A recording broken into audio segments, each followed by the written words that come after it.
Hey there, class. Mr. Pusky here. Hope you're having a good day so far. We're continuing with Chapter 8 about exponentials. Today's section is 8.2. It's exponential growth and decay functions. Let's get right into this here. Exponential growth and decay. So they're going to have the same kind of setup for their growth. They're both going to be this: f of x equals a times b to the x, and same thing over here. F of x equals a times b to the x. Excuse me. Except for both cases, a has to be greater than 0. We can't have a negative a value for it to be growth or decay. So this one also needs to be a is greater than 0.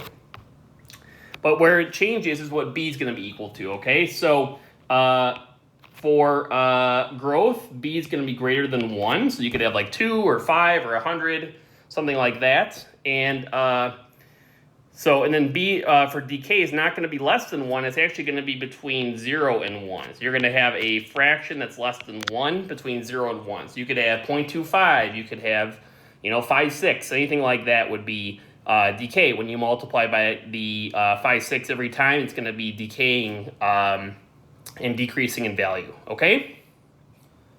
All right, so we're going to graph these. Let's graph, I'm not sure which one, well, I do know which one is which, but we're going to graph, let's graph this one in green over here. So we have f of x equals 2 to the x. So we still want to figure out our a, h, and k, just to get in the habit of doing that. So I'm actually going to go like this. You won't see that, but I'm going to go right here. A, H, and K. It's just a good habit to get to know our A, H, and K values. So what's our A value? I see 2 to the x. What's in front of the 2 there? Well, there's going to be an imaginary 1. So A is going to equal 1. What's our H value? Is there anything up by the x here? Anything right here? Nope. It's going to be H is 0. And is there anything down here? Nope. So K is also going to be equal to 0. Okay? So if you recall, when we're graphing, we're going to put H in the middle. And actually, we're going to add another, I'm going to put H, this is going to be the middle, even though there's only 4 boxes here. We're going to add another box on the top here. So if H is 0, means we're going to put 0 right in the middle. Okay? So if I plug in 0 into 2 to the x, 2 to the 0 is 1. So we get 0, 1. 0, 1, excuse me, is going to be our y-intercept. Okay, numbers to the left of 0 are -1 and -2. To the right of 0 are 1 and 2. If we plug in 1, 2 to the first power is going to be 2. And then plug in 2, 2 to the second power is going to be 4. All right? And then when we plug in 2 to the -1, that's 1 over 2, or 0.5. And we're going to have 2 to the negative second would be 1 over 2 squared, which is 0.25. Okay, so there's our graph. I'm going to go ahead and graph this now. So we have 0, 1. We have 1, 2. We have 2, 4. And then we have -1.5. And we have -2 and 0.25. So you can see it's got a nice upwards sloping curve. Oh, a little sloppy at the end there, but it'll work. Okay? So there is our graph for our exponent. Well, it says growth or decay. What do you think? It's going to be growth. It's sloping upwards from left to right. It's going to be growth. Okay? So what's the domain for this? Well, the domain for any exponential is all real numbers. And what's our range? Well, we should find out what our asymptote is. Let's do this. Our asymptote is y equals k. Well, k equals 0, right? So it's going to be, and because a value is 1, it's going to be y is greater than 0. All right? If we want to put the y-intercept down to, which is 0, 1, it'd be a good idea to do a, h, and k and do the asymptote and the y-intercept as well, just to get in the habit of doing that, because those are important parts of this graph. All right, let's go ahead and graph. Now we have f of x equals 1/3 to the x. So what's our a, h, and k again? Well, a equals 1, h equals 0, k also equals 0. We have no h or k values.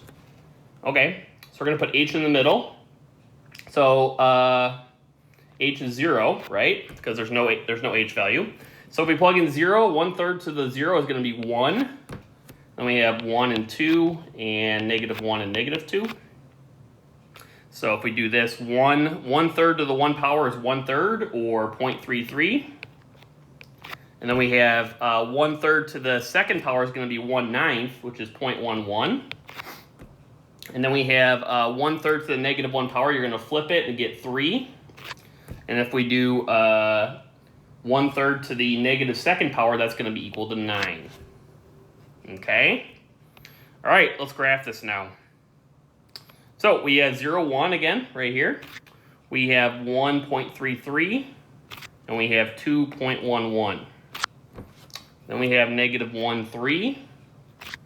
And -2, 9 is going to be way off the graph, so I'm actually not going to graph that. We're just going to go like this. That was bad. Let me fix that.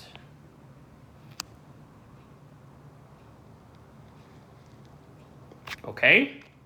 So you can see it's decay because it's sloping down from left to right. Okay? It's always from left to right. So what's our asymptote? Well, it's going to be y equals k. In this case, it's y equals 0. And our y-intercept is 0, whatever 0 is, 0 and 1. And so what's our domain range? Domain is always all real numbers. What's our range? Well, it's going to be y is greater than k. In this case, k is 0, so it's y is greater than k. Actually, 0, not k. Whoops. It's greater than 0. And the asymptote for both graphs is y is equal to 0 for both of these. Okay? We'll draw a blue dashed line right here for the asymptote. Okay, so that's how you find growth or decay. So one more thing to keep in mind, if you have an a value that's negative, it's going to do something like this. It's going to go below the graph like this, which is not growth or decay. When it's below the graph, sorry, when it's below the asymptote, when it's all real numbers below the asymptote, that's going to be not growth or decay. It's going to be neither. Okay, so just keep that in mind for the future, that it needs to be above the asymptote for it to be growth or decay. All right. Why don't you see if you can do example 2 on your own, and we'll go through it in a second. All right, let's go through this here. So we have f of x equals negative, parentheses, 1/4 to the x power all plus 2. We need to find our a, h, and k. A is -1, h is 0, and k is 2. So our asymptote is y equals k. In this case, it's y equals 2. We need to make a table here. So our h is 0, so I'm just going to put h down here. We're going to put another part of the chart down here. Okay. Numbers to the right of 0 are 1 and 2. To the left of 0 are -1 and -2. If we plug in the numbers here, we should get -1 is going to be -2. -2 should be -14. 0 should be 1. 1 should be 1.75. And 2 should be 1.94. And you get all those by plugging them into your calculator, okay? That's just kind of how we do it. All right, so let's graph this now. So -14 is going to be way off the graph, but -1, -2 is going to be right here. 0 should be 0, yeah, 0, 1. And then we have 1, 1.75. It's going to be kind of up here. And then 2 and 1.94 is going to be really close to that. So you can see it's going to be sloping like this. And there is our graph. And then we can draw our asymptote. We'll draw it in green here. I'll zoom out a little bit.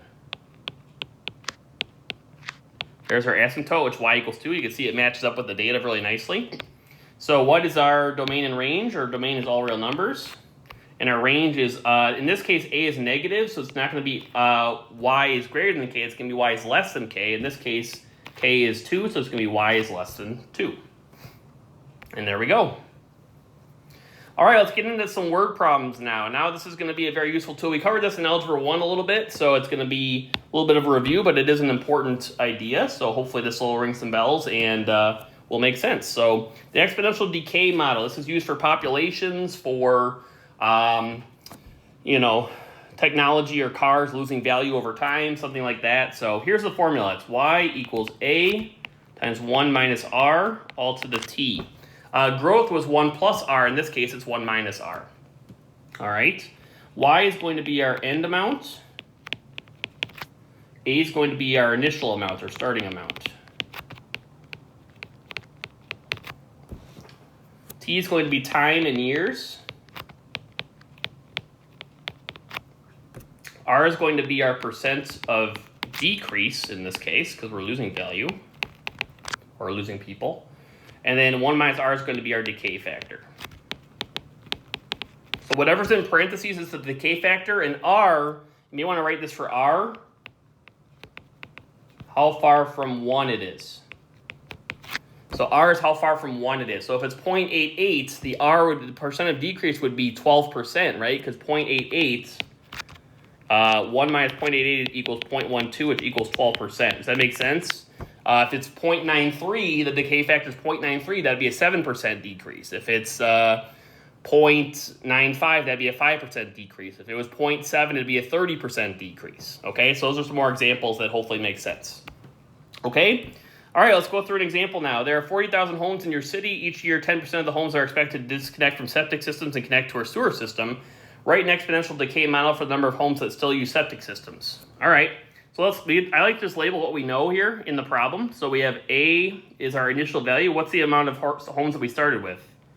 40,000. Our percent of decrease is 10. We need to convert that to a decimal, which is 0.10. And then we don't actually know the year right now, so we're just going to fill in the formula. So y equals 40,000 is our A, times 1 minus R, 0.10, all to the T. And then if you want to rewrite it, rewrite this a little bit differently. Just write it as 0.9, right? Because 1 minus 0.10 is 0.9. That's probably the most accurate way to write it. 0.9 to the T. I'm going to box this as our final answer, but you could leave it like the other one because it makes it nice to see what the percent of decrease is, but it's more common to use the actual decimal like this, okay?